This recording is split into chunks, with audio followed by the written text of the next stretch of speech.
हम ऋग्वेद का स्वाध्याय कर रहे हैं और ऋग्वेद के स्वाध्याय के लिए एक भूमिका मैंने पूर्व में बनाई है।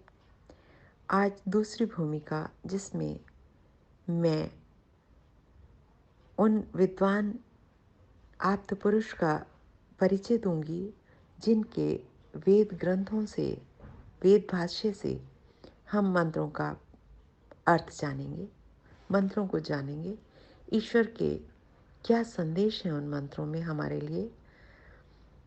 जब हम वेद की बात करते हैं तो महर्षि दयानंद का नाम हमें स्वतः याद आ जाता है। महर्षि दयानंद वेद का नाम लें और ऋषि दयानंद को याद ना करें, ये संभव नहीं है। महर्षि दयानंद की देह है तो वेद उनकी आत्मा थी। वेद पढ़ने से पूर्व हम महर्षि दयानंद ने जो वेद विलुप्त हो गए थे 5,500 वर्ष पूर्व, उनको पुनः हमारे समक्ष ला दिया और हमें ये जानने का अवसर प्रदान किया, ये बताया कि वेद ईश्वरीय वाणी है, वो स्वतः प्रमाण है। वेद को प्रमाणित करने के लिए कोई और प्रमाण नहीं हो सकता। और वेद में फिर उत्कंठा होती है कि वेद में हमारे लिए क्या संदेश है, क्या आदेश है, ईश्वर ने क्या बताया है वेदों में, ये जाने। ये सब बातें वेद पढ़कर हमें पता चलती हैं। इस कार्य को सरल बना दिया पंडित श्री हरिशरण जी सिद्धांत अलंकार जी ने।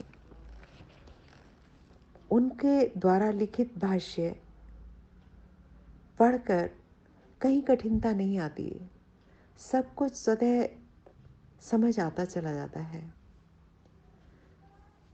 एक बार हमारे आर्य समाज में ऋग्वेद का पारायण चल रहा था। एक दिन मेरे हाथ में यही वेद ग्रंथ आ गया। मेरा वेद ग्रंथ किसी और के पास था, तो मैंने इसी को पढ़ना आरंभ किया और मुझे इसकी भाषा बड़ी सरल लगी और लगा कि हर बात सरलता से समझ आ रही है। तो मैंने लोगों की अवधारणा थी कि वेद तो समझ नहीं आते, खोल के देखना भी नहीं चाहते थे लोग। संस्कृत है, कठिन है, हमें संस्कृत नहीं आती है, ऐसा भाव लोगों का मैंने जब देखा। मैंने कुछ लोग विद्वानों को ये कहते सुना कि वेद नहीं पढ़ सकते जब तक महाभाष्य, निघंटु, निरोक्त, अष्टाध्यायी ये ग्रंथ ना पढ़ लिए जाएं। तो मुझे लगा ये ग्रंथ कोई पढ़ेगा नहीं और बहुत कम लोग पढ़ेंगे, तो वेद सब लोग नहीं जान पाएंगे, ऐसा है क्या? मैंने इसको मंगाया और मैंने प्रथम संस्करण इसका पढ़ना आरंभ किया और उसको पढ़ने के साथ जैसे बादल हटते चले जाते हैं और सूर्य का प्रकाश दिखने लगता है, वही स्थिति मेरी हुई। मुझे हर मंत्र के साथ बहुत आनंद आता चला गया और मैं उसको पढ़ते चली गई। मैंने प्रयास किया कि मैं इन मंत्रों को किसी को सुनाऊं, कोई सुने। पढ़ना नहीं चाहते, सुन लो। मुझे कहीं अवसर मिला कि मैं सुबह एक मंत्र प्रतिदिन दूं। मैंने वो कार्य आरंभ किया। उसके पश्चात मुझे कई लोगों के फ़ोन आए कि हम वेद मंगाना चाहते हैं, कहाँ से मंगाएं? और आप इन मंत्रों को YouTube पर डालिए जिससे हम कभी भी सुन सकें, जब हमें समय हो, जब सुविधा हो। पहले तो मैं इस बात को ऐसे ही टालती रही, लेकिन जब मुझे काफ़ी कहा जाने लगा तो मैंने सोचा कि ठीक है, मैं ये काम भी करती हूँ। तो आज मुझे पहले परमपिता परमेश्वर का मैं धन्यवाद करती हूँ कि मुझे ऐसी बुद्धि दी और इस मार्ग पर चलने की प्रेरणा दी।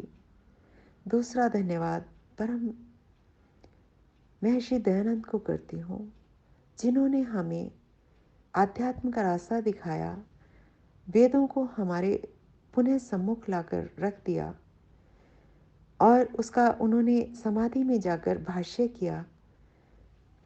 ऋग्वेद का काफ़ी हद तक किया उन्होंने और यजुर्वेद तो पूरा ही भाष्य किया। कितना परिश्रम अथक उन्होंने किया, लेकिन बीच में ही उनको देह त्याग करना पड़ा और फिर ये कार्य हमारे अन्य विद्वानों के हाथ में आ गया। इन विद्वानों में जिन्हें मैं जानती हूँ, पंडित हरिशरण जी सिद्धांत अलंकार और डॉक्टर रामनाथ जी वेदालंकार, उनको भी मैं पढ़ती हूँ। आचार्य अभयदेव जी विद्यालंकार, उनको भी मैं पढ़ती हूँ। वैदिक विनय, वेद मंजरी और ऋग्वेद का ये पूरा भाष्य। मुझे लगा मैं इनके जीवन के विषय में थोड़ा थोड़ा बता दूं, जिससे कि आगे लोगों को सरलता हो इनके ग्रंथों को पढ़ने के लिए।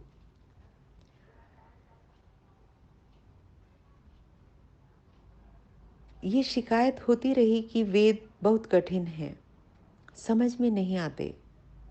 ये मैं प्रथम संस्करण के प्रथम पृष्ठ से पढ़ के सुना रही हूँ।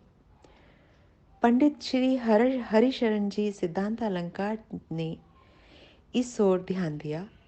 उन्होंने आजीवन ब्रह्मचारी रहकर वेदों के पठन पाठन में घोर परिश्रम किया। यूं तो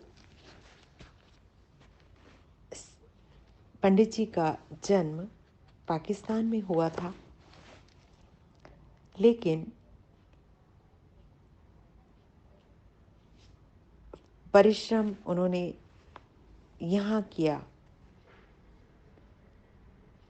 आपने चारों वेदों का अत्यंत सरल भाषा में भाष्य किया।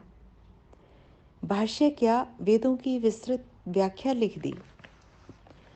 कठिन समझे जाने वाले वेदों को अत्यंत सरल बना दिया, जिससे प्रत्येक व्यक्ति इन्हें पढ़ और समझ सके। लेकिन पढ़ने और समझने के लिए भी लोगों को थोड़ा सा मार्गदर्शन चाहिए। अब मैं शेष बातें जगदीश्वरानंद जी सरस्वती जी की लेखनी से लिखी हुई बता रही हूँ, जो उन्होंने भूमिका के अंत में लिखी हैं। उनका कहना है, इस व्याख्या के संबंध में पाठक कुछ बातों को समझ लें। यह भाष्य न होकर वेदों की विस्तृत व्याख्या है।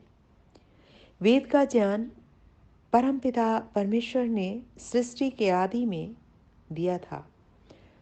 उस समय राजा और ऋषि मुनि नहीं थे, अतः वेद में इतिहास नहीं है। यह व्याख्या जो ऋग्वेद की व्याख्या की है पंडित जी ने, 20वीं शताब्दी में लिखी गई है। अतः व्याख्या में कहीं उपनिषद के प्रमाण भी हैं, कहीं गीता से अपनी व्याख्या को पंडित जी ने समर्थित किया है, कहीं महापुरुषों के वचनों से पाठक इस दृष्टिकोण से इसे पढ़ें।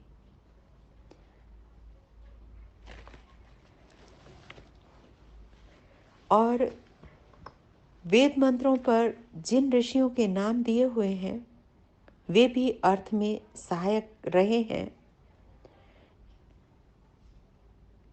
ऋषि कहता है, ऐसे वाक्य बीच बीच में आएंगे, उसका तात्पर्य केवल इतना ही है कि वो मंत्र दृष्टा नहीं है, मंत्र के अर्थों का साक्षात्कार करने वाले ऋषि हैं। आज भी कोई भी व्यक्ति उन गुणों को जीवन में धारण करके ऋषि बन सकता है।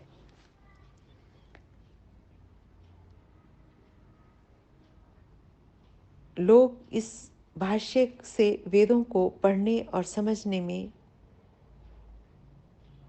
सरलता, सुविधा अनुभव करेंगे, ऐसा जगदीश्वरानंद जी सरस्वती का विश्वास है। मैंने उन्हीं की भाषा में लगभग थोड़ा सा छोड़ते हुए जितना आवश्यक था बताने का प्रयास किया। महर्षि दयानंद ने कहा भी है, वेद सब सत्य विद्याओं का पुस्तक है। वेद का पढ़ना पढ़ाना और सुनना सुनाना सब आर्यों का परम धर्म है। ये आर्य समाज के तीसरा नियम है, उसमें कहा गया है। इस वेद के प्रारंभ में भी महर्षि दयानंद ने का ये वाक्य लिखा हुआ है। ओम इति शम। आज की इतना ही, शेष कल। नमस्ते जी, धन्यवाद।